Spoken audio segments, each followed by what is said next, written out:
there, welcome back to Scoutreach Remote Read Aloud. We're featuring Hatchet with this read aloud, and today we're going to read chapter 6. If you're joining us in the middle of the book, just head on over to the intro video, and that will give you information about our read aloud series, as well as some links to some other exciting things to do at home for you and your family. So we'll start with chapter 7. Mother! He screamed it, and he could not be sure if the scream awakened him or the pain in his stomach. His whole abdomen was torn with great rolling jolts of pain, pain that doubled him in the darkness of the little shelter, put him over and face down in the sand to moan again and again, "Mother! Mother! Mother!" Never anything like this. Never. It was as if all the berries, all the pits had exploded in the center of him, ripped and tore at him. He crawled out the doorway and was sick in the sand, then crawled still farther and was sick again, vomiting and with terrible diarrhea for over an hour, for over a year, he thought, until he was at last empty and drained of all strength. Then he crawled back into the shelter and fell again to the sand, but could not sleep at first, could do nothing except lie there. And his mind decided then to bring the memory up again. In the mall, every detail. His mother sitting in the station wagon with the man, and she had leaned across and kissed him, kissed the man with the short blonde hair, and it was not a friendly peck, but a kiss. A kiss where she turned her head over at an angle and put her mouth against the mouth of the blonde man, who was not his father, and kissed, mouth to mouth, and then brought her hand up to touch his cheek, his forehead, while they were kissing. And Brian saw it. Saw this thing that his mother did with the blonde man. Saw the kiss that became the secret that his father still did not know all about. The memory was so real that he could feel the heat in the mall that day, could remember the worry that Terry would turn around and see his mother, could remember the worry of the shame of it, and then the memory faded and he slept again. Awake. For a second, perhaps two, he did not know where he was still in his sleep somewhere. Then he saw the sun streaming in the open doorway of the shelter and heard the close, vicious whine of the mosquitoes and knew. He brushed his face, completely welted now with 2 days of bites, completely covered with lumps and bites, and was surprised to find the swelling of his forehead had gone down a great deal, was almost gone. The smell was awful, and he couldn't place it. Then he saw the pile of berries at the back of the shelter and remembered the night and being sick. Too many of them, he said aloud. Too many gut cherries. He crawled out of the shelter and found where he'd messed the sand. He used sticks and cleaned it as best he could, covered it with clean sand, and went down to the lake to wash his hands and get a drink. It was still very early, only just past true dawn, and the water was so calm he could see his reflection. It frightened him. The face was cut and bleeding, swollen and lumpy. The hair all matted, and on his forehead a cut had healed, but left the hair stuck with blood and scab. His eyes were slits in the bites, and he was somehow covered with dirt. He slapped the water with his hand to destroy the mirror. Ugly, he thought. Very, very ugly. And he was, at that moment, almost overcome with self-pity. He was dirty and starving and bitten and hurt and lonely and ugly and afraid and so completely miserable that it was like being in a pit, a dark, deep pit with no way out. He sat back on the bank and fought crying, then let it come and cried for perhaps 3-4 minutes. Long tears, self-pity tears, wasted tears. He stood, went back to the water, and took small drinks. As soon as the cold water hit his stomach, he felt the hunger sharpen as it had before, and he stood and held his abdomen until the hunger cramps receded. He had to eat. He was weak with it again, down with the hunger, and he had to eat. Back at the shelter, the berries lay in a pile where he had dumped them when he grabbed his windbreaker. Gut cherries, he called them in his mind now, and thought of eating some of them. Not such a crazy amount as he had, which he felt brought on the sickness in the night, but just enough to stave off the hunger a bit. He crawled into the shelter. Some flies were on the berries and he brushed them off. He selected only the berries that were solidly ripe, not the light red ones, but the berries that were dark, maroon red to black and swollen in ripeness. When he had a small handful of them, he went back down to the lake and washed them in the water. Small fish scattered away, and when he splashed the water up, and he wished he had a fishing line and hook, then he ate them carefully, spitting out the pits. They were still tart, but had a sweetness to them, although they seemed to make his lips a bit numb. When he finished, he was still hungry, but the edge was gone, and his legs didn't feel as weak as they had. He went back to the shelter. It took him half an hour to go through the rest of the berries and sort them, putting all the fully ripe ones in a pile on some leaves, the rest in another pile. When he was done, he covered the 2 piles with grass he tore from the lake shore to keep the flies off, and went back outside. They were awful berries, those gut cherries, he thought, but there was food there, food of some kind, and he could eat a bit more later tonight if he had to. For now, he had a full day ahead of him. He looked at the sky through the trees and saw that while there were clouds, they were scattered and did not seem to hold rain. There was a light breeze that seemed to keep the mosquitoes down, and, he thought, looking up along the lake shore, if there was one kind of berry, there should be other kinds, sweeter kinds. If he kept the lake in sight as he had done yesterday, he should be all right, should be able to find home again, and it stopped him. He had actually thought it that time. Home. 3 days? No, 2? Or was it 3? Yes, this was the 3rd day, and he had thought of the shelter as home. He turned and looked at it, studied the crude work. The brush made a fair wall, not weather-tight, but it cut most of the wind off. He hadn't done so badly at that.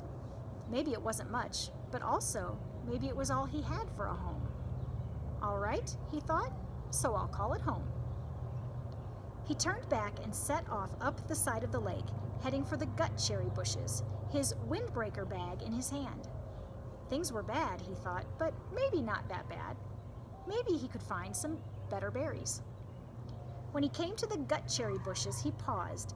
The branches were empty of birds, but still had many berries, and some of those that had been merely red yesterday were now a dark maroon to black, much riper.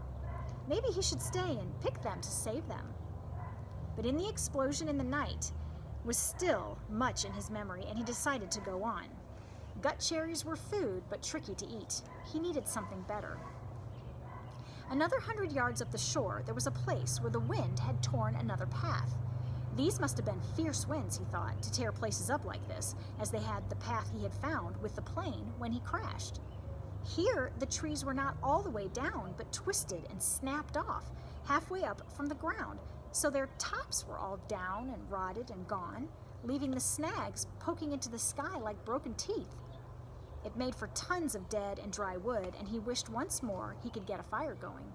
It also made a kind of clearing. With the tops of the trees gone, the sun could get down to the ground, and it was filled with small, thorny bushes that were covered with berries. Raspberries. These he knew because there were some raspberry bushes in the park, and he and Terry were always picking and eating them when they biked past. The berries were full and ripe, and he tasted one to find it sweet and with none of the problems of the gut cherries.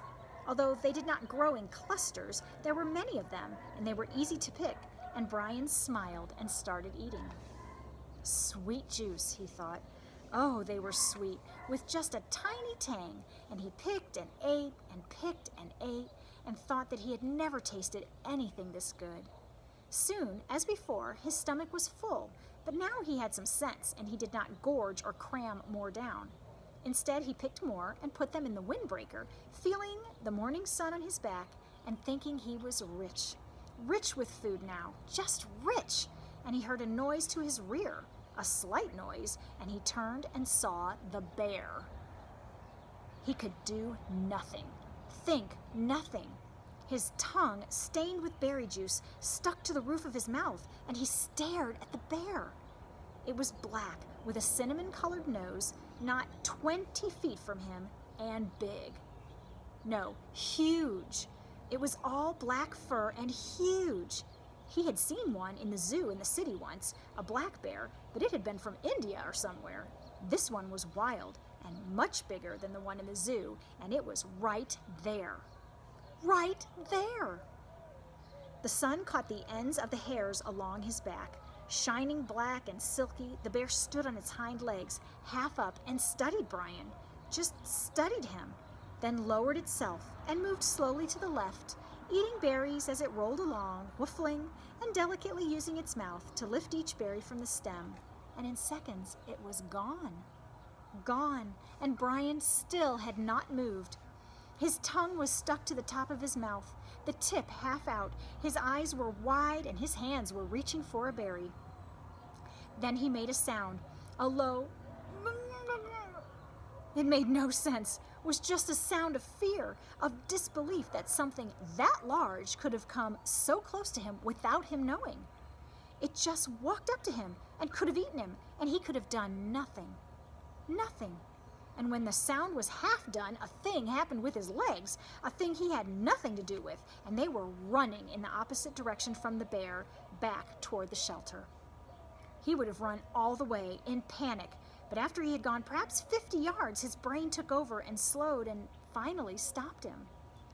If the bear had wanted you, his brain said, he would have taken you. It is something to understand, he thought, not something to run away from. The bear was eating berries, not people. The bear made no move to hurt you, to threaten you. It stood to see you better, to study you, then went on its way eating berries. It was a big bear, but it did not want you, did not want to cause you harm, and that is the thing to understand here. He turned and looked back at the stand of raspberries. The bear was gone. The birds were singing. He saw nothing that could hurt him. There was no danger here that he could sense, could feel. In the city at night, there was sometimes danger. You could not be in the park at night after dark because of the danger. But here, the bear had looked at him and had moved on, and this filled his thoughts. The berries were so good, so sweet and rich, and his body was so empty. And the bear had almost indicated that it didn't mind sharing, had just walked from him. And the berries were so good. And, he thought finally, if he did not go back and get the berries, he would have to eat the gut cherries again tonight. That convinced him, and he walked slowly back to the raspberry patch and continued picking for the entire morning, although with great caution. And once, when a squirrel rustled some pine needles at the base of a tree, he nearly jumped out of his skin. About noon, the sun was almost straight overhead. The clouds began to thicken and look dark. In moments, it started to rain, and he took what he had picked and trotted back to the shelter. He had eaten probably 2 pounds of raspberries and had maybe another 3 pounds in his jacket rolled in a pouch. He made it to the shelter just as the clouds completely opened and the rain roared down in sheets. Soon the sand outside was drenched, and there were rivulets running down to the lake. But inside, he was dry and snug. He started to put the picked berries back in the sorted pile with the gut cherries, but noticed that the raspberries were seeping through the jacket. They were much softer than the gut cherries and apparently were being crushed a bit with their own weight.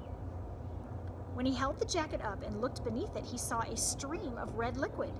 He put a finger in it and found it to be sweet and tangy, like pop without the fizz, and he grinned and lay back on the sand, holding the bag up over his face and letting the seepage drip into his mouth.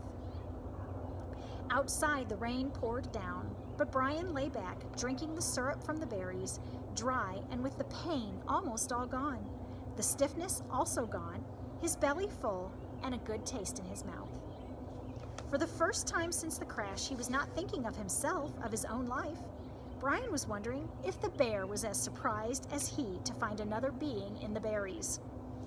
Later in the afternoon, as evening came down, he went to the lake and washed the sticky berry juice from his face and hands, then went back to prepare for the night.